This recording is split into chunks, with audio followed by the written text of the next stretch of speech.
Hello everyone, एक बार फिर से आपका स्वागत है आपका आप ही का चैनल मेड्स एजुकेशन में, जहां पे आज आप लोगों को हम सिखाएंगे एल्केन का पार्ट 2। एल्केन का सीरीज स्टार्ट किए थे, हाइड्रोकार्बन का सीरीज स्टार्ट किए थे, जहां पे आज आप लोगों को सिखाएंगे एल्केन का पार्ट 2।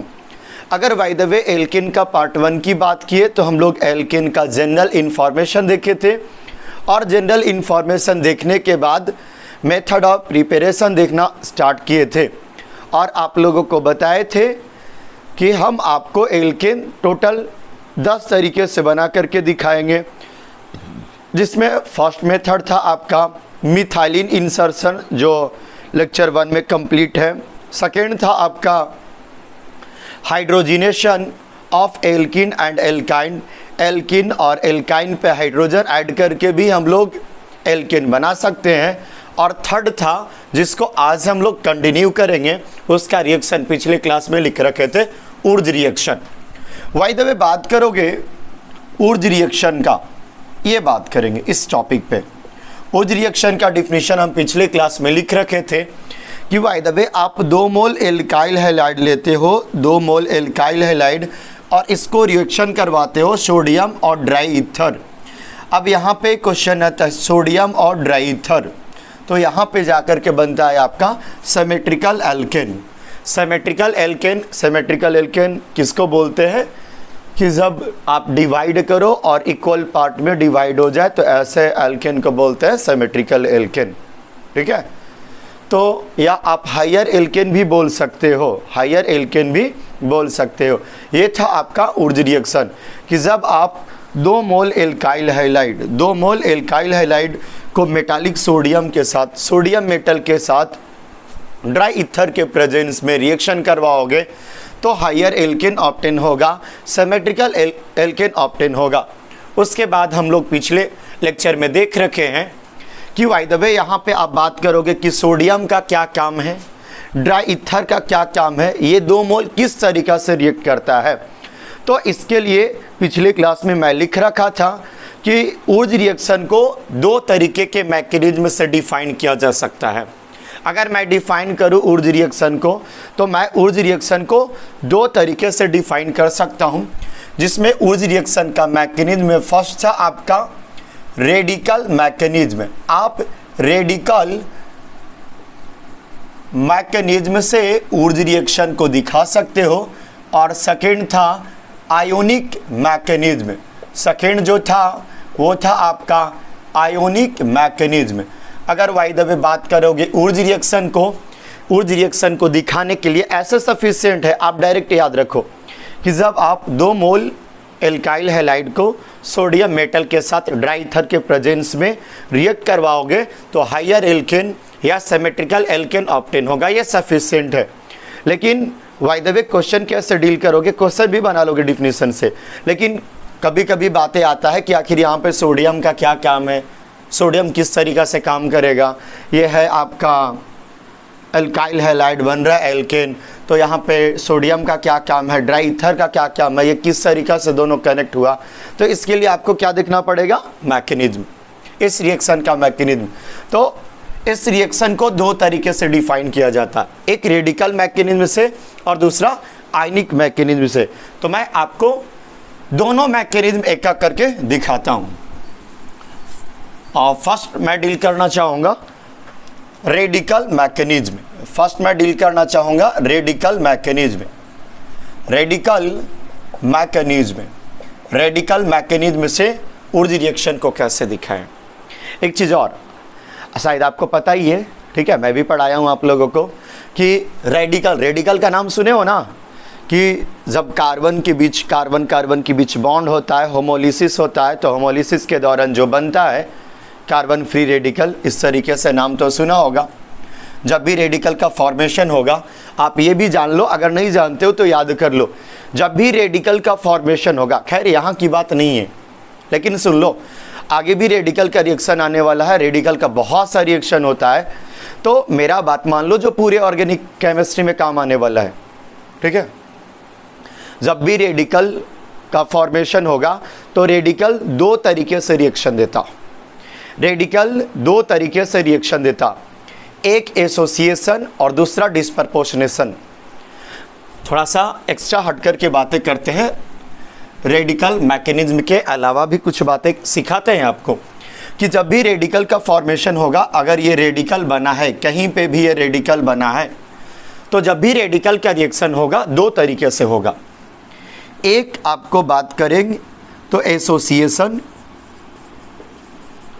रेडिकल दो तरीके से रिएक्शन देता है, एक एसोसिएशन और दूसरा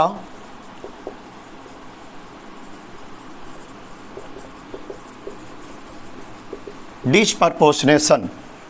एक एसोसिएशन और दूसरा डिस्प्रपोर्शनेशन। आप रिएक्शन भी लगा सकते हो।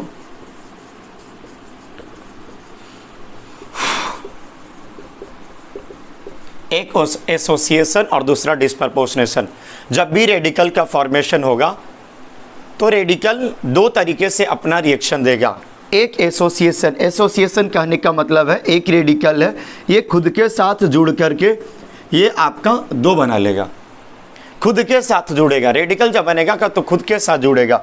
बोले तो ये इस तरीक़ा से रेडिकल होगा, ये इस तरीक़ा से रेडिकल होगा, ये खुद के साथ जुड़ करके इस तरीक़ा से एल्केन बना लेगा। ऐसे एक कार्बन का रेडिकल होगा, ये खुद के साथ जुड़ेगा, दो कार्बन बन जाएगा। दो कार्बन का होगा, खुद के साथ जुड़ेगा, चार कार्बन बन जाएगा। चार कार्बन का होगा, खुद के साथ जुड़ेगा, आठ कार्बन बन जाएगा। इस तरीके से तो ये हुआ आपका एसोसिएशन, इसको बोलते हैं एसोसिएशन रिएक्शन, यहाँ पे बोल सकते हो। ये प्रोडक्ट को एसोसिएशन प्रोडक्ट भी बोल सकते हो। दूसरा होता है डिस्प्रपोर्शनेशन। शायद डिस्प्रपोर्शनेशन का नाम तो सुन रखा होगा ना, नहीं सुने तो आपको सुनाते हैं, ठीक है, सुनना ध्यान से। डिस्प्रपोर्शनेशन कहने का मतलब होता है कि एक ही स्पेसिस में एक ही एलिमेंट का ऑक्सीडेशन और उसी का रिडक्शन, तब जाकर के बोलते हैं इसको डिस्प्रपोर्शनेशन। लाइक आपको एक एग्जांपल दिखाते हैं, इस साइड देख लेना एक बार। आपका ध्यान किस साइड है आप देखो तो सही। ये इस तरीके से रेडिकल है, मान लो ये रेडिकल है। अब ये रेडिकल है, एक और रेडिकल। अब एक रेडिकल कहने का, ये रेडिकल कहने का मतलब एक रेडिकल तो होगा नहीं, एक और रेडिकल कंसीडर करो इस तरीके से, ठीक है, इस तरीके से खुद से कंसीडर करो। ऐसा ये खुद ऐसा है। डिस्प्रपोर्शनेशन क्या होता है कि ये हाइड्रोजन यहाँ से उठेगा और ये चला जाएगा इस रेडिकल के पास, यहाँ पे जो रेडिकल है इसके साथ, और इस तरीके से बन जाएगा। यहाँ पे जो प्रोडक्ट के फॉर्म में बनेगा, प्रोडक्ट को मैं यहाँ पे दिखा दे रहा हूँ, ये यहाँ पे जाएगा और ये रेडिकल के फॉर्म में रेडिकल के साथ रिएक्शन करता है, तो ये बन जाएगा आपका इस तरीके से। ये और ये है, और यहाँ पे हाइड्रोजन और यहाँ पे हाइड्रोजन, साथ में बाई प्रोडक्ट भी बनेगा। बाई प्रोडक्ट के फॉर्म में क्या बनेगा, तो ये रह गया इस तरीके से। यहाँ पे रेडिकल है और यहाँ पे भी रेडिकल है, यहाँ पे भी रेडिकल है, इसका मैं प्रोडक्ट यहाँ पे लिख रहा हूँ। ये दोनों मिल करके इस तरीके से बना लेता, साथ में मैं प्लस को यहाँ पे ऐड कर रखा हूँ, ये इस तरीके से। ये रेडिकल मिल करके ये रेडिकल और बॉन्ड बना लेते, तो ये इसको बोलते हैं एल्केन और इसको बोलते हैं एल्किन, ठीक है। ये एक्स्ट्रा पॉइंट मैं आपको बता दिया, ये मैं एक्स्ट्रा पॉइंट बता दिया कि जब भी रेडिकल का फॉर्मेशन होगा, जब भी रेडिकल बनेगा तो रेडिकल दो तरीके से रिएक्शन देता है। जब भी रेडिकल बनेगा, कहीं पे भी रेडिकल बने, कोई भी रिएक्शन, चाहे कोई भी चैप्टर पढ़ रहा हो ऑर्गेनिक का, जब भी रेडिकल बनेगा ये रेडिकल दो तरीके से रिएक्शन देगा, एक डिस्प्रपोर्शनेशन और एक एसोसिएशन। एसोसिएशन मतलब खुद के साथ जुड़ेगा। एक कार्बन का है तो ये खुद के साथ जुड़ करके दो कार्बन बनाएगा, दो कार्बन का है तो ये खुद के साथ जुड़ करके चार कार्बन बनाएगा, तीन कार्बन का है तो खुद के साथ जुड़ करके 6 कार्बन बनाएगा। जब भी रेडिकल का फॉर्मेशन होगा ये दो तरीके से रिएक्शन देगा, एक एसोसिएशन और दूसरा डिस्प्रपोर्शनेशन। डिस्प्रपोर्शनेशन बोले तो यहाँ पे डिस्प्रपोर्शनेशन कहने का मतलब ये हुआ कि एक ही एलिमेंट का ऑक्सीडेशन और इसी का रिडक्शन। लाइक यहाँ पे आप पढ़ सकते हो, अगर हाइड्रोजन हट रहा है, किसी स्पेसीज से हाइड्रोजन हट रहा है, तो हाइड्रोजन का रिमूव होना, रिमूवल ऑफ हाइड्रोजन क्या कहलाता, ऑक्सीडेशन। रिमूवल ऑफ हाइड्रोजन क्या कहलाता, ऑक्सीडेशन। और कहीं पे जाकर के ऐड हो रहा है सेम स्पेसीज पे, तो एडिशन ऑफ हाइड्रोजन क्या कहलाता, रिडक्शन। अब एक ही स्पेसीज में ऑक्सीडेशन भी हो रहा है और रिडक्शन भी हो रहा है, तो इसको बोलते हैं डिस्प्रपोर्शनेशन रेडॉक्स रिएक्शन या डिस्प्रपोर्शनेशन रिएक्शन। तो मैं बस यहाँ से ये कहना चाहूँगा कि आप ये रखो याद रखो कि जब भी रेडिकल का फॉर्मेशन होगा, रेडिकल दो तरीके से रिएक्शन देगा, एक एसोसिएशन और दूसरा डिस्प्रपोर्शनेशन।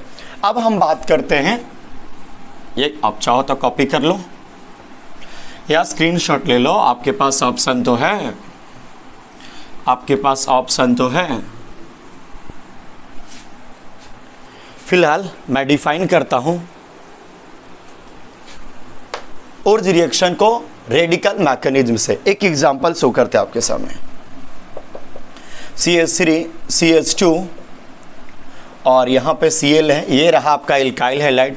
इसके साथ इसको सोडियम मेटल के साथ रिएक्शन करवाते E2O ड्राई ईथर के प्रेजेंस में, तो ये बनता है जाकर के CH3 CH2 CH2 CH3। ये आपका मेजर प्रोडक्ट होता, मेजर प्रोडक्ट, ये आपका मेजर प्रोडक्ट होता। साइड से और भी बनता है इस तरीके से, CH2 डबल बॉन्ड CH2 और भी प्रोडक्ट बनता है, लाइक ये है तो CH3 CH3 इस तरीके से। ये आपका माइनर कहलाएगा, ये क्या किस में आएगा, माइनर प्रोडक्ट कहलाएगा।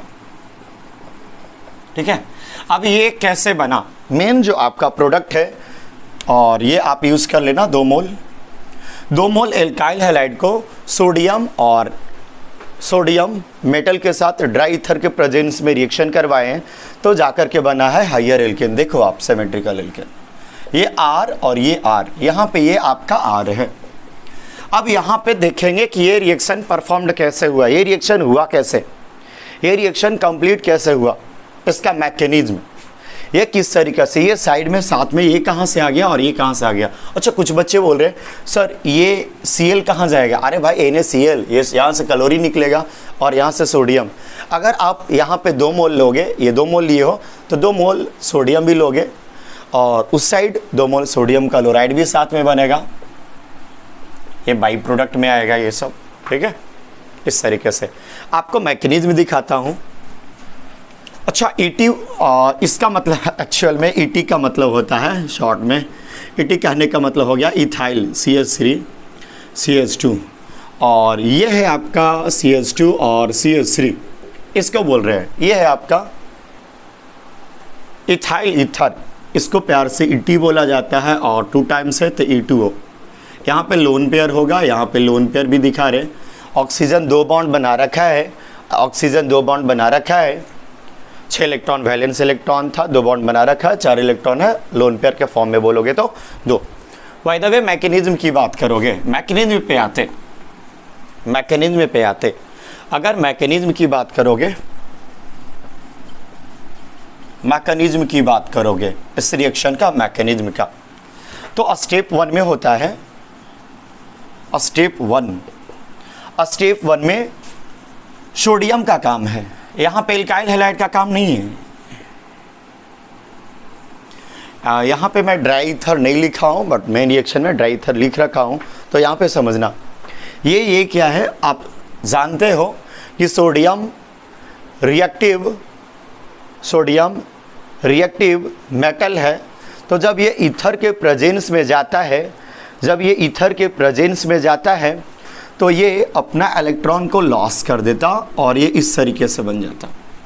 बाबू ऐसा सोडियम किसी के साथ भी रिएक्शन कर सकता है, ठीक है। ड्राई ईथर इसलिए लिए हैं बिकॉज हाँ, अगर बाय द वे हाइड्रेटेड रहेगा तो ये सोडियम हाइड्रोक्साइड भी बना सकता है, इसके वजह से यहाँ पे ड्राई ईथर यूज़ किए हैं। ड्राई ईथर यूज़ करने से क्या हुआ कि यहाँ पे वाटर वगैरह का मॉलिक्यूल नहीं है, सोडियम को और एक्स्ट्रा प्रोडक्ट बनाने की ज़रूरत नहीं है, वाटर वगैरह नहीं है, ठीक है।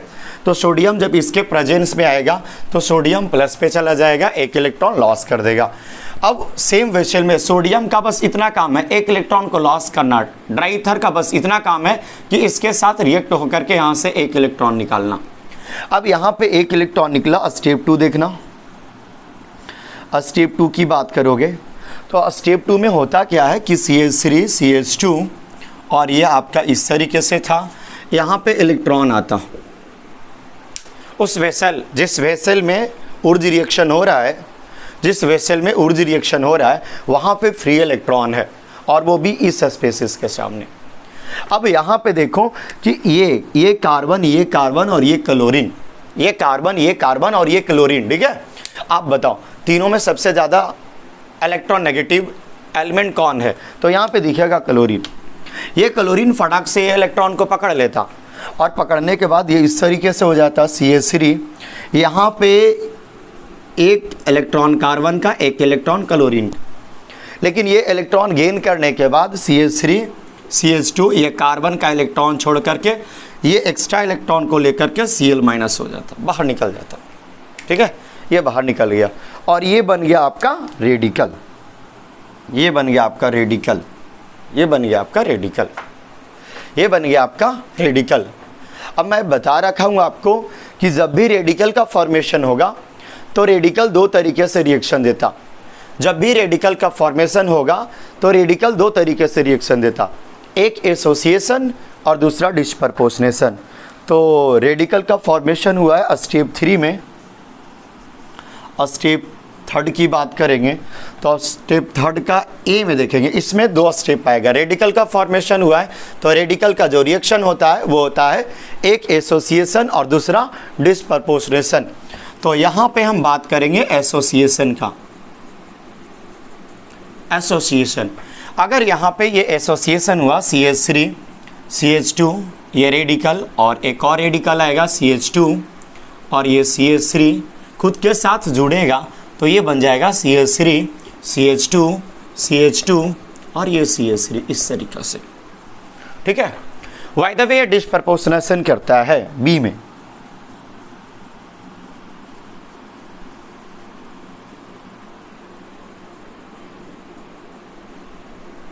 डिस्प्रपोर्शनेशन करता है, डिस्प्रपोर्शनेशन करता है।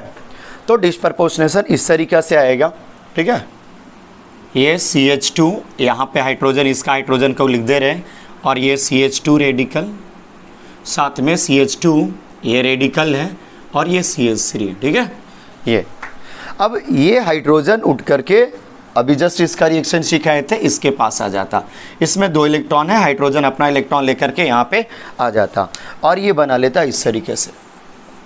ये बना लेता है आपका इस तरीके से CH3 CH3 ये कन्वर्ट हो गया इसमें, ये कन्वर्ट हो गया इसमें और ये बच जाता CH2 रेडिकल और ये CH2 रेडिकल। तो ये भी बना लेता आपका CH2 डबल बॉन्ड यहाँ पे और CH2 डबल बॉन्ड यहाँ पे। तो आप देखना ये जो प्रोडक्ट देख रहे हो ये प्रोडक्ट आपका है रेडिकल का एसोसिएशन का और ये जो प्रोडक्ट देख रहे हो ये है आपका रेडिकल का डिस्प्रपोर्शनेशन का। ये भी प्रोडक्ट मिला मैकेनिज्म में, ये भी प्रोडक्ट मिला और ये भी प्रोडक्ट मिला। ये जो प्रोडक्ट आप देख रहे हो ये है आपका एसोसिएशन का। किसका है? एसोसिएशन का। और ये प्रोडक्ट डिस्प्रपोर्शनेशन का। अब ये रहा आपका मैकेनिज्म। अब बात करेंगे कि सर आप किस तरीके से बोलेंगे कि ये मेजर है और माइनर है। ठीक है, ऐसे मेन आप ये याद रखोगे और मैं यहाँ पे लिखता हूँ कि ये मेजर प्रोडक्ट क्यों हुआ। लेकिन सबसे पहले तो ये कॉपी कर लो कि रेडिकल ये है आपका रेडिकल मैकेनिज्म जिसके थ्रू आपको ऊर्जा रिएक्शन डिफाइन हो रहा है। क्या डिफाइन हो रहा है? ऊर्जा रिएक्शन। एक बार आप इसे कॉपी कर सकते हो। फिर से रेडिकल मैकेनिज्म की बात करें तो यहाँ पे देखेंगे कि सोडियम का क्या काम है और ईथर का क्या काम है। तो सोडियम ईथर के प्रेजेंस में आने से अपना इलेक्ट्रॉन लॉस करता। ये इलेक्ट्रॉन वेसल में प्रेजेंट एल्काइल हैलाइड के पास जाता। एल्काइल हैलाइड में जो सबसे इलेक्ट्रोनेगेटिव एलिमेंट प्रेजेंट है वो है क्लोरीन। क्लोरीन इलेक्ट्रॉन को देखेगा और उसके मुंह में पानी आ जाएगा। क्लोरीन एक्सेप्ट करेगा इलेक्ट्रॉन को और वो बाहर निकल जाएगा, बच जाएगा आपका रेडिकल। यहाँ पे आपका रेडिकल का फॉर्मेशन हुआ और जब भी रेडिकल का फॉर्मेशन होगा तो वो कितने तरीके से रिएक्शन देगा? 2 तरीके से, एक एसोसिएशन और दूसरा डिस्प्रपोर्शनेशन। एसोसिएशन में आपका हायर एल्केन ऑब्टेन हुआ और डिस्प्रपोर्शनेशन में आपका एल्किन और अल्काइन ऑब्टेन हुआ। जहाँ पे मेजर प्रोडक्ट किसको बोले हैं? एसोसिएशन को। तो आप इसे कॉपी कर लो और मैं अब दिखाता हूँ इसका आयनिक मैकेनिज्म। सेकंड, ये आपका रेडिकल मैकेनिज्म है, रेडिकल मैकेनिज्म। अब मैं आपको दिखाता हूँ आयनिक मैकेनिज्म। आयनिक मैकेनिज्म किस तरीके से काम करता है। ठीक है, आप स्क्रीनशॉट ले सकते हो सेम रिएक्शन का।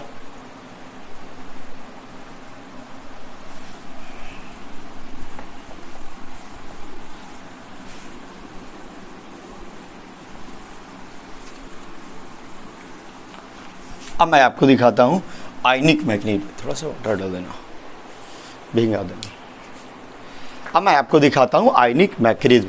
आयनिक मैकेनिज्म की बात करोगे तो सबसे पहले सोडियम का रिएक्शन होता, ये स्टेप वन सबसे पहले सोडियम का रिएक्शन होता। 2 सोडियम यूज़ करते हैं, यहाँ पे होता है ड्राईथर, ठीक है, और 1 सोडियम 1 इलेक्ट्रॉन लॉस करेगा, तो 2 सोडियम को 2 इलेक्ट्रॉन लॉस करना पड़ेगा। आपको जितना सोडियम लेना है आप ले सकते हो। उसके बाद सेम उसके जैसे ही होगा। वेसल में कौन प्रेजेंट है? स्टेप 2, वेसल में आपका प्रेजेंट है CH3 CH2 एल्काइल हैलाइड। अब यहाँ पे ये 2 इलेक्ट्रॉन एक्स्ट्रा आएगा। 2 इलेक्ट्रॉन जब आएगा तो यहाँ पे 2 इलेक्ट्रॉन आएगा, तो यहाँ पे मोस्ट इलेक्ट्रोनेगेटिव एटम जो बैठा हुआ है क्लोरीन, इसके मुंह में पानी आ जाएगा और ये क्लोरीन को एक्सेप्ट करेगा और ये इस तरीके से बन जाएगा।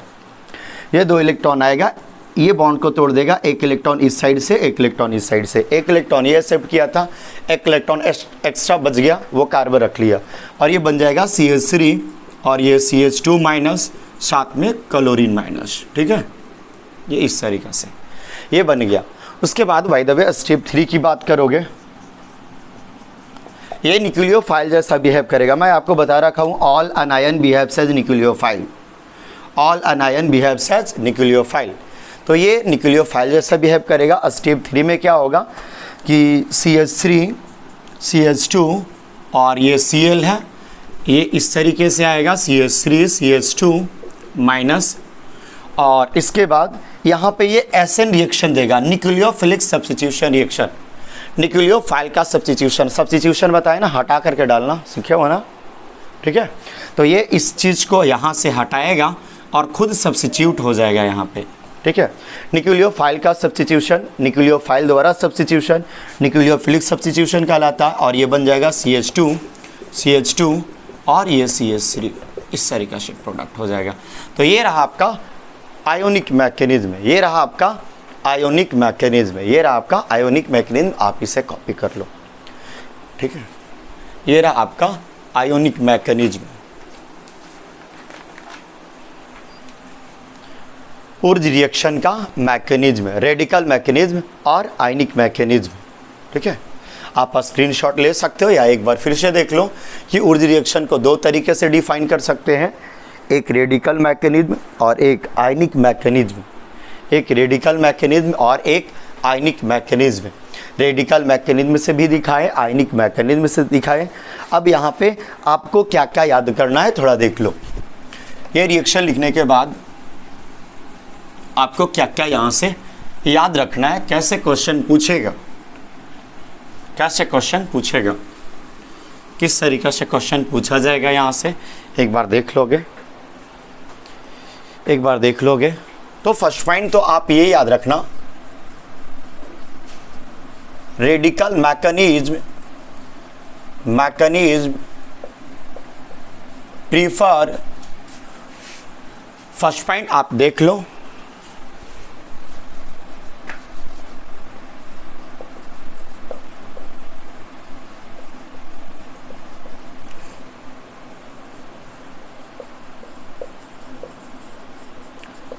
Radical mechanism will be prefer Wurtz reaction.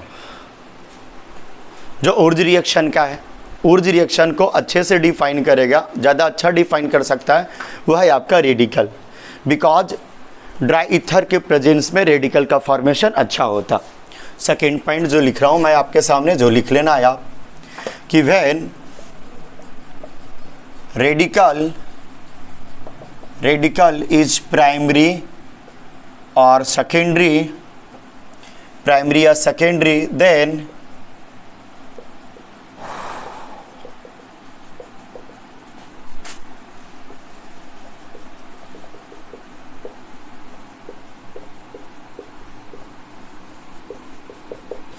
अगर bye the way radical primary और सेकेंडरी हुआ तो एसोसिएशन प्रोडक्ट क्या होगा, एसोसिएशन प्रोडक्ट क्या होगा, मेजर प्रोडक्ट। अगर प्राइमरी और सेकेंडरी हुआ तो एसोसिएशन प्रोडक्ट क्या होगा, एसोसिएशन प्रोडक्ट ही आपका क्या होगा, major product. By the way if radical as tertiary, by the way आपके सामने टर्सरी रेडिकल बने, क्या बने? Tertiary radical. Then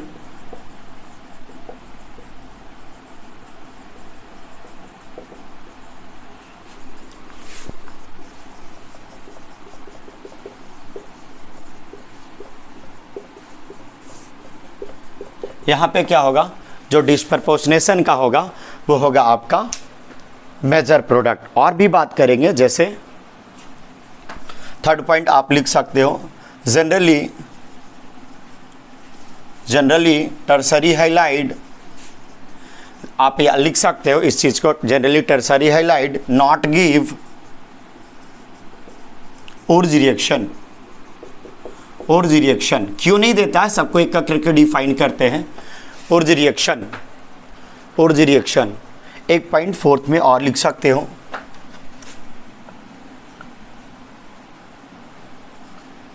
methane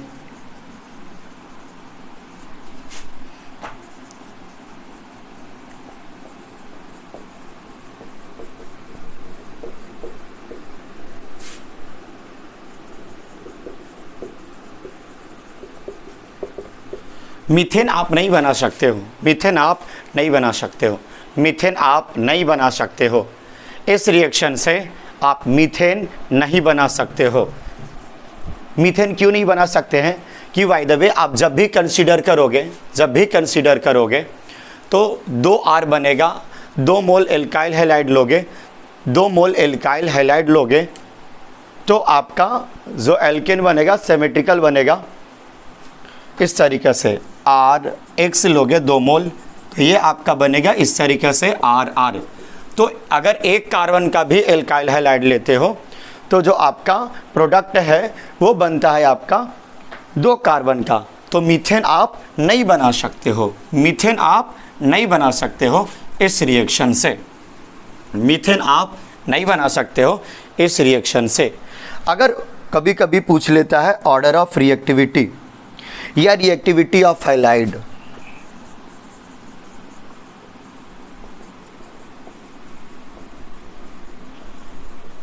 sorry यहाँ पे कभी कभी आपसे पूछ लेगा reactivity of halide. Alkyl halide में RF, RCl, RBr और RI इस तरीके से, alkyl fluoride, alkyl chloride, alkyl bromide और एल्काइल आयोडाइड इस तरीक़ा से रहेगा। और आपसे पूछेगा कि आप इसका रिएक्टिविटी बताओ, आप इसका रिएक्टिविटी बताओ। तो आप याद रखना कि जो सबसे ज़्यादा रिएक्टिव होता है, जो सबसे ज़्यादा रिएक्टिव होता है वो होता है आयोडीन। आयोडीन ज़्यादा रिएक्टिव होने का रीज़न है कि वो काफ़ी इजी वे में डिसोसिएट हो जाता, उसका बॉन्ड लेंथ काफ़ी बड़ा होता है, काफ़ी ज़्यादा होता है। सबसे ज़्यादा बॉन्ड लेंथ अगर इसमें हम बात करेंगे तो सबसे ज़्यादा बॉन्ड लेंथ किसका आएगा? सबसे ज़्यादा बॉन्ड लेंथ आपका आएगा आयोडीन का, और ये काफ़ी इजी वे में डिसोसिएट हो जाता। तो आप इस पॉइंट को ऊर्ज रिएक्शन के बारे में, इस पॉइंट को ऊर्ज रिएक्शन के बारे में लिख सकते हो कि जनरली जो ऊर्ज रिएक्शन है वो रेडिकल मैकेनिज्म को प्रीफर करेगा। अगर रेडिकल प्राइमरी और सेकेंडरी रहेगा तो एसोसिएशन प्रोडक्ट मेजर प्रोडक्ट होगा, अगर टर्सरी होगा तो डिसोसिएशन प्रोडक्ट मेजर प्रोडक्ट होगा। जनरली टर्सरी हाइलाइड नहीं देता, generally tertiary halide Wurtz reaction नहीं देता। और याद कर सकते हो कि इस मेथड से मीथेन नहीं बना सकते हो। अगर रिएक्टिविटी की बात करोगे तो सबसे ज़्यादा रिएक्टिव कौन हो जाएगा? आयोडीन। ये सीक्वेंस को ज़रूर नोट करना, ये सीक्वेंस काफ़ी बार पूछा है जेईई मेंस और नीट में। तो इस पॉइंट पे आप स्टार मार सकते हो, इस पॉइंट पे आप स्टार मार सकते हो। कुछ एग्जाम्पल आपके सामने पेश करते हैं ऊर्ज रिएक्शन का, उसके बाद आपको दिखाएंगे ऊर्ज रिएक्शन का, ऊर्ज रिएक्शन के सिमिलर कुछ रिएक्शन आते, ऊर्ज रिएक्शन के सिमिलर कुछ रिएक्शन आते। ठीक है, तो आप इसे कॉपी कर लो और इसका कुछ एग्जाम्पल दिखाते हैं। आप इसे कॉपी कर लो और इसका कुछ एग्जाम्पल दिखाते हैं, इसका कुछ एग्जाम्पल दिखाते हैं, इसका कुछ एग्जाम्पल दिखाते हैं। जैसे एग्जाम्पल ये है आपका कि CH3 Cl और बाय द वे आपको इस पे सोडियम और ड्राई ईथर डाल दिया, सोडियम और ड्राई ईथर डाल दिया, तो आपको जो प्रोडक्ट के फॉर्म में मिलेगा वो क्या मिल जाएगा, CH3 इस तरीके से। सेकंड एग्जांपल बाय द वे आप इस तरीके से रखते हो CH3 CH और CH3 और Cl, या आप यहाँ पे क्लोरीन की जगह पे ब्रोमीन, आयोडीन, जो आपको अच्छा लगे, ब्रोमीन, वो क्वेश्चन पे डिपेंड करेगा। सोडियम और यहाँ पे ड्राई ईथर रखते हो या इस तरीके से भी लिख सकते हो। तो इसका जो प्रोडक्ट बनेगा सिंपल RR बनेगा। क्या बनेगा, जैसे RX होता तो जो प्रोडक्ट के फॉर्म में बनता है वो क्या बनता है, यहाँ से कटता है और इस तरीक़ा से RR, तो डायरेक्ट लिख सकते हो इसका जो प्रोडक्ट बनेगा CH3 CH और CH3, और इस साइड से आ जाएगा फिर से CH CH3 और ये आ जाएगा आपका CH3, ये आपका प्रोडक्ट होगा। एक और क्वेश्चन आपको मैं लिखा रहा हूँ, इसको आपको ट्राई करना है और बनाना है। मान लो थर्ड यहाँ पे ये एल्काइल हैलाइड यहाँ पे हम लिख दें, ठीक है। एक क्वेश्चन आपके लिए, यहाँ पे एक क्वेश्चन दिया हुआ RX, ठीक है, RX लिख रखे हैं, इसका मान लो इसका नाम है A, और यहाँ पे हम सोडियम और ड्राई ईथर और प्रोडक्ट के फॉर्म में मैं आपको लिख दूं कि इसका जो प्रोडक्ट है वो है आपका 2,5 डाइमिथाइल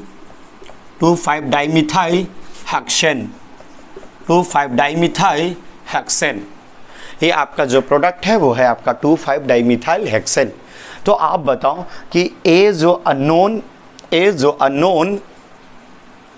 कंपाउंड है वो कौन है, ठीक है। इस टाइप का क्वेश्चन कभी कभी पूछता,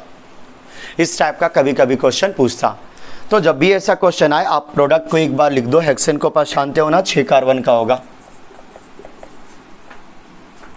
6 कार्बन का होगा। उसके बाद 2 पे यहाँ पे एक मिथाइल होगा, और 2 के बाद 1 2 3 4 5 यहाँ पे एक मिथाइल होगा। ये रहा आपका प्रोडक्ट। अब यहाँ से आप पहचान सकते हो कि देखो ये एल्काइल हैलाइड कैसा रहा होगा, तो इतना, और ये सिमेट्रिकल है। एल्काइल हैलाइड की बात करोगे तो ये इस तरीक़ा से रहा होगा 1 2 3, और यहाँ पे कुछ रहा होगा और यहाँ पे कोई हाइड्रोजन रहा होगा, इस तरीक़ा से। तो आप इस तरीक़ा से प्रिडिक्ट कर सकते हो इसका प्रोडक्ट भी। ऐसे ऊर्ज रिएक्शन का कन्वर्जन और भी मैं दिखाऊंगा थोड़ा आगे। अब हम लोग पढ़ते हैं मिक्स। अभी आप लोग देखा ऊर्ज रिएक्शन, अब हम बात करेंगे ऊर्ज रिएक्शन हो गया, उसके बाद मिक्स ऊर्ज रिएक्शन का। अब हम लोग बात करेंगे मिक्स ऊर्ज रिएक्शन का। एक्चुअल में जो मेनली होता है वो होता है ऊर्ज रिएक्शन ही। मिक्स ऊर्ज रिएक्शन उतना सूटेबल नहीं होता, लेकिन फिर भी मिक्स ऊर्ज रिएक्शन पढ़ते हैं। मिक्स इसलिए बोलते बिकॉज इसमें 2 डिफरेंट एल्काइल हैलाइड यूज करते। ऊर्ज रिएक्शन का रूल है ये 2 सिमिलर एल्काइल हैलाइड यूज करेंगे और सिमेट्रिकल एल्केन बनाएंगे। लेकिन यहाँ पे क्या कर रहे हैं कि 2 डिफरेंट एल्काइल हैलाइड यूज करते, ये रहा का एक और ये रहा आपका दूसरा, और उसको जब सोडियम और ड्राई ईथर के प्रेजेंस में रिएक्शन कराओगे तो आपका क्या होगा, देखो इसके वजह से ये प्रोडक्ट बनेगा, इसके वजह से इस एल्काइल हैलाइड के वजह से आपका RX है, तो इसके वजह से आपका ये बनेगा, और इसके वजह से आपका ये बनेगा, ठीक है।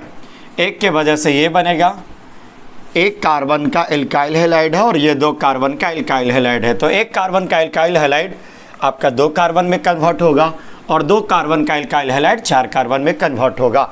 और अगर बाय द वे मिक्स किया, इसको बोलते हैं mix product, mix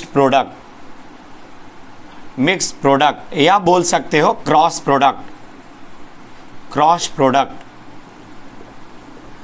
cross product कहने का मतलब है कि अगर इसका ऊर्ज रिएक्शन कराओगे तो 1 कार्बन से 2 कार्बन में कन्वर्ट होगा, और इसका कराओगे तो 2 से 4 कार्बन में कन्वर्ट होगा। और अगर ये दोनों मिक्स किया, कहने का मतलब है ये इसका हाइलाइड और इसका हाइलाइड बाहर हो गया और ये एक दूसरे के साथ कंबाइन हुआ, तो आपका जो बनेगा ये बनेगा। अब यहाँ पे मेजर प्रोडक्ट डिसाइड करना डिफ़िकल्ट हो जाता। मेजर प्रोडक्ट डिसाइड करना डिफ़िकल्ट हो जाता। लेकिन जनरली आप बोल सकते हो कि जो क्रॉस प्रोडक्ट होता है वो मेजर प्रोडक्ट होता है, क्रॉस प्रोडक्ट होता है वो मेजर प्रोडक्ट होता है। बिकॉज ये अकेले रहता है तो इसका मेजर प्रोडक्ट ये होता, और ये अकेले रहता है तो इसका मेजर प्रोडक्ट ये होता। लेकिन बाय द वे दोनों अनसिमेट्रिकल है तो उसका मेजर प्रोडक्ट ये होगा। मैं यहाँ पे लिख रखा हूँ बाबू कि unsymmetrical alkane always found mixture alkane so that separation becomes difficult. अगर इस तरीका से बनेगा तो जनरली इथेन, प्रोपेन, ब्यूटेन ये सब का जो बॉइलिंग पॉइंट होता है अप्रॉक्स सिमिलर होता है या बहुत कम डिफरेंस होता है बॉइलिंग पॉइंट में। तो इन लोगों को सेपरेट कर पाना डिफ़िकल्ट है, इन लोगों को सेपरेट कर पाना डिफ़िकल्ट है। तो आप बोल सकते हो कि जो ऊर्ज रिएक्शन है वो मेनली वैलिड है सिमेट्रिकल के लिए। आप अप्लाई कर सकते हो बट उतना अच्छा एल्केन नहीं बनेगा। ऊर्ज रिएक्शन जितना अच्छा सिमेट्रिकल बनाता उतना अच्छा अनसिमेट्रिकल नहीं बनाएगा, बिकॉज अनसिमेट्रिकल क्रॉस प्रोडक्ट होता और क्रॉस प्रोडक्ट यहाँ पे उतना अच्छा नहीं बनेगा। तो अनसिमेट्रिकल के लिए ऊर्ज रिएक्शन नहीं है। रफली या माइनर कभी बना सकते हो। ऐसे जो मेनली वैलिड है ऊर्ज रिएक्शन वह है आपका सिमेट्रिकल एल्केन के लिए। किसके लिए वैलिड है? सिमेट्रिकल एल्केन के लिए। मैं यहाँ पे एक रिएक्शन लिख रखा हूँ इस तरीके से, ये प्लस ये दो डिफरेंट एल्काइल हैलाइड को सोडियम ड्राई ईथर के साथ रिएक्शन करवा रहे हैं और मैं पूछ रहा हूँ कि इसका कौन प्रोडक्ट नहीं हो सकता। 4 option A, B, C, D। Simple. देखो अब यहाँ पे आपको ना देखना है, अभी हम ऑप्शन नहीं दिए फिर भी आप बना सकते हो। ऑप्शन में ये नहीं होगा। देखो अगर ये रहेगा तो ये 2 कार्बन का है, अगर ये आपका ऊर्ज रिएक्शन देगा तो 2 कार्बन से 4 कार्बन में कन्वर्ट हो जाएगा। मतलब इससे ब्यूटेन बन सकता है और इससे हेक्सेन बन सकता है। 2 से 4 और 3 से 6 इससे ब्यूटेन बन सकता, इससे हेक्सेन बन सकता है। बाय द वे क्रॉस किया तो पेंटेन बन सकता है।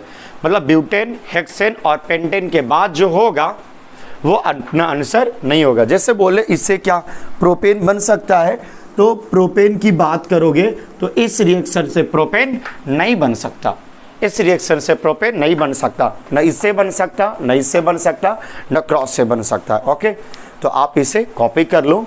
ऐसे Wurtz reaction mainly symmetrical alkane के लिए ही वैलिड है, और अगर अनसिमेट्रिकल यूज़ कर रहे हो तो उस समय बोलते हैं मिक्स ऊर्ज रिएक्शन। अब हम आपको दिखाते हैं ऊर्ज रिएक्शन का कुछ और टाइप यहाँ पे दिखाते हैं, और भी हैं जो ऊर्ज रिएक्शन जैसा ही काम करता, ऊर्ज रिएक्शन जैसा ही काम करता है। यहाँ पे मैं लिख रखा हूँ इंटरमोलिकुलर ऊर्ज रिएक्शन। क्या लिख रखा हूँ? Intermolecular Wurtz reaction. अब यहाँ पे बाय द वे ये है, और अगर आप सेम रिएजेंट सोडियम और ड्राई ईथर, तो ये बॉन्ड टूट करके ये बॉन्ड यहाँ पे फॉर्म्ड हो जाएगा इस तरीके से, और ये बनेगा साइक्लोप्रोपेन। बाय द वे इस तरीका से है, सेम रिएक्शन एल्काइल हैलाइड का ही है ये रिएक्शन, और ये टूटेगा और इस तरीके से प्रोडक्ट देगा। बाय द वे आप बात करोगे सेम सोडियम और टेट्राहाइड्रोफ्यूरन THA बोल सकते हो, ये टूटेगा और इस तरीका से प्रोडक्ट देगा। यहाँ से अगर बॉन्ड जाएगा, आप खुद बताओ, यहाँ से एक बॉन्ड और यहाँ से एक बॉन्ड चला गया तो एक बॉन्ड सिमिलर ठीक फिक्स है कि CH2 के पास भी बॉन्ड, CH2 पे भी CH2 और ये CH2 इस तरीका से दिखेगा, CH2 और ये CH2 और ये CH2। उसके बाद ये तीनों में क्या हो जाएगा? बॉन्ड का फॉर्मेशन आ जाएगा। सेम हाल यहाँ पे भी है, एक बॉन्ड की कमी आएगा और ये दोनों बॉन्ड बना लेगा आपका। इसको आप बोल सकते हो इंट्रामोलिकुलर बॉन्ड, या इंट्रामोलिकुलर के वजह से जो रिएक्शन आ रहा है ये ऊर्ज के सिमिलर है, इसके वजह से ऊर्ज रिएक्शन बोलते हैं। ठीक है, ऊर्ज के सिमिलर है तो ऊर्ज का सिमिलर रिएक्शन बोल सकते हो।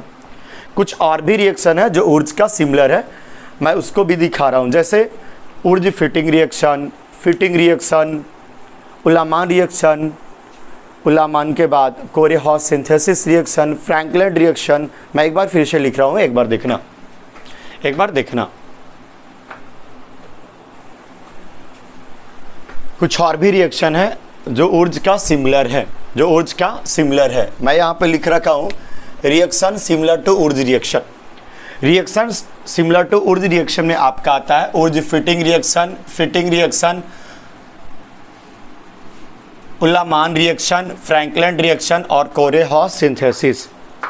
कोरेहॉस synthesis, Wurtz Fittig reaction, Ullmann reaction, Franklin reaction और कोरेहॉस सिंथेसिस। काफ़ी छोटा छोटा रिएक्शन है, एक बार देख लेना। उर्ज फिटिंग रिएक्शन कब बोलेंगे? उर्ज फिटिंग रिएक्शन तब बोलेंगे जब 1 मोल एराइल हैलाइड और 1 मोल एल्काइल हैलाइड, ये एल्काइल हैलाइड है। अब ये ऊर्ज का सिमिलर ये इसलिए होता, ऊर्ज में क्या होता है कि 2 मोल सेम एल्काइल हैलाइड लेते हैं तो RR बनता। यहाँ भी ये होता है, ये आपका एल्काइल का ये पार्ट और एराइल का ये पार्ट दोनों कंबाइन होकर के ये टॉलिन बना रहा है। ये क्वेश्चन जेईई मेंस 2015 में पूछ रखा है, डायरेक्ट 2015 में पूछ रखा है डायरेक्ट। 4 ऑप्शन दे रखा था और पूछा था ऊर्ज फिटिंग रिएक्शन कौन है।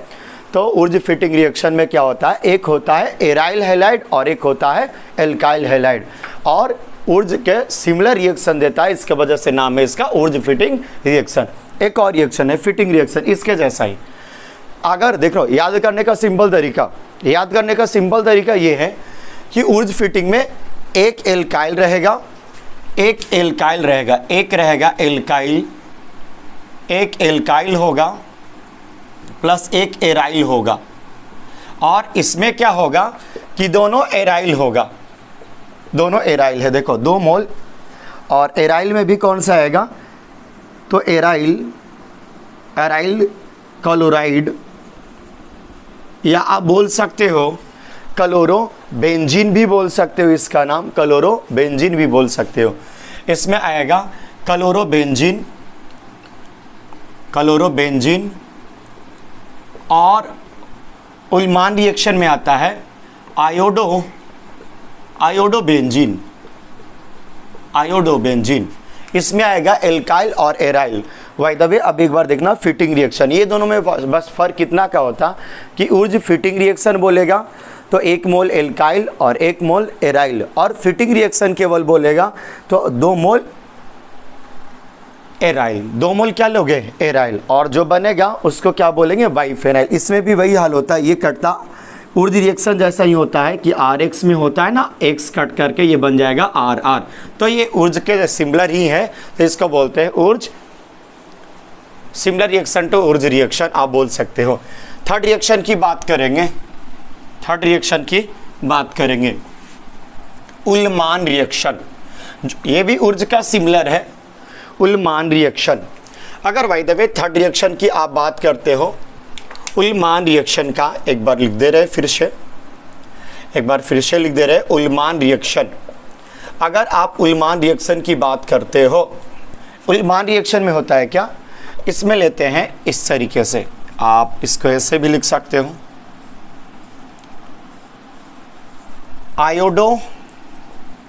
आयोडोबेंजीन, ये 2 मोल लेते हैं और इसका रिएक्शन करवाते हैं कॉपर के साथ। कॉपर डालने के बाद हीट करते तो ये बन जाता है बाइफेनाइल, ये बन जाता है आपका बाइफेनाइल। अगर बाय द वे देखना चाहोगे कि कैसे बना तो एक बार देख लो, ऐसे ये बन गया, इस तरीके से होता है। ये आपका आयोडोबेंजीन है, साथ में डालते हैं कॉपर, और एक और आयोडोबेंजीन होता इस तरीक़े से, और ये एक साथ चला जाता है, साथ में बनता है, साथ में CuCl2, और ये हो जाता है आपका मेन प्रोडक्ट। आप इसको बाइफेनाइल बोल सकते हो। क्या बोलोगे, बाइफेनाइल बोल सकते हो। अब हम लोग बात करेंगे फ्रैंकलिन रिएक्शन का। किसका बात करेंगे, फ्रैंकलिन रिएक्शन का। अब हम लोग देखेंगे फ्रैंकलिन रिएक्शन। क्या देखेंगे हम लोग, फ्रैंकलिन रिएक्शन क्या है, ये भी एक्स्ट्रा नहीं है। इसमें भी क्या करते हैं, 2 मोल एल्काइल हैलाइड लेते हैं। ये एल्काइल हैलाइड जो होनी चाहिए, मस्ट है कि ये होना चाहिए प्राइमरी होना चाहिए, या क्या होना चाहिए, सेकेंडरी होना चाहिए। इसमें जिंक डाल करके हीट करोगे तो फिर से वही हाल, ZnX2 जो अभी उल्मान में हम आपको सिखाए थे, जो निकला था आपका CuI2, उसी तरीक़ा से इसमें भी हीट करते और ये बनता है आपका हायर एल्केन। और ये सबसे अच्छी बात ये है कि ये दोनों के लिए वैलिड है, सिमेट्रिकल के लिए भी और अनसिमेट्रिकल के लिए भी। ये दोनों के लिए वैलिड है, सिमेट्रिकल के लिए भी और अनसिमेट्रिकल के लिए। यहाँ पे आपको दे रखे एक्स्ट्रा पॉइंट कि आपका टर्सरी हाईलाइट नहीं होना चाहिए। मेनली जो वैलिड है वो किसके लिए वैलिड है, प्राइमरी और सेकेंडरी के लिए। और इसमें आयनिक मैकेनिज्म प्रीफर करता। शायद बैक जा करके आप देखो, ऊर्ज रिएक्शन में आपको सिखाए थे आयन कैसे रिएक्शन देता है, आयन कैसे रिएक्शन देता है। और ये दोनों के लिए वैलिड होगा, सिमेट्रिकल के लिए भी और अनसिमेट्रिकल के लिए। तो ये था आपको फ्रैंकलिन रिएक्शन। एक और बचा हुआ है जिसका नाम है कोरे-हॉस सिंथेसिस। अब हम लोग देखेंगे कोरे-हॉस सिंथेसिस। क्या देखेंगे, कोरे-हॉस सिंथेसिस। ये भी ऊर्ज रिएक्शन के सिमिलर रिएक्शन ही है। कोरे-हॉस सिंथेसिस में एल्काइल हैलाइड लेते, इसमें भी आप यूज करोगे प्राइमरी या सेकेंडरी लेना। और इसके रिएजेंट के फॉर्म में यहाँ पे मैं लिख रखा हूँ कि लिथियम ईथर ले सकते हो, या एल्काइल हैलाइड के साथ कॉपर आयोडाइड ले लेना, या फिर इसके साथ ये दोनों, ये ले लो और इसके साथ ये ले लो, या इसके साथ आप ये ले लो, ठीक है। और इसमें क्या बनेगा, ये R-डेक्स है, ये RR बन जाएगा। और ये भी टर्सरी हाईलाइट नहीं होना चाहिए। अगर bye the way tertiary highlight लेते हो तो बीटा एलिमिनेशन देगा। क्या देगा, बीटा एलिमिनेशन देगा। ये आयनिक मैकेनिज्म प्रीफर करेगा और ये भी दोनों के लिए बेटर होगा, सिमेट्रिकल एल्केन के लिए भी और अनसिमेट्रिकल एल्केन के लिए भी। तो ये था ऊर्ज रिएक्शन के सिमिलर रिएक्शन। ये 5 रिएक्शन है जो ऊर्ज रिएक्शन के सिमिलर रिएक्शन है। अब यहाँ से देखना आप क्या क्या याद रखोगे। मैं स्टार्ट किया था आपको ऊर्ज रिएक्शन से। क्या स्टार्ट किया था, ऊर्ज रिएक्शन से। मेनली ऊर्ज रिएक्शन याद रखो और आप ये सबों को रफली देख सकते हो। तो आज का क्लास इतना ही, आगे का क्लास हम लोग नेक्स्ट लेक्चर में करेंगे। Okay, thank you.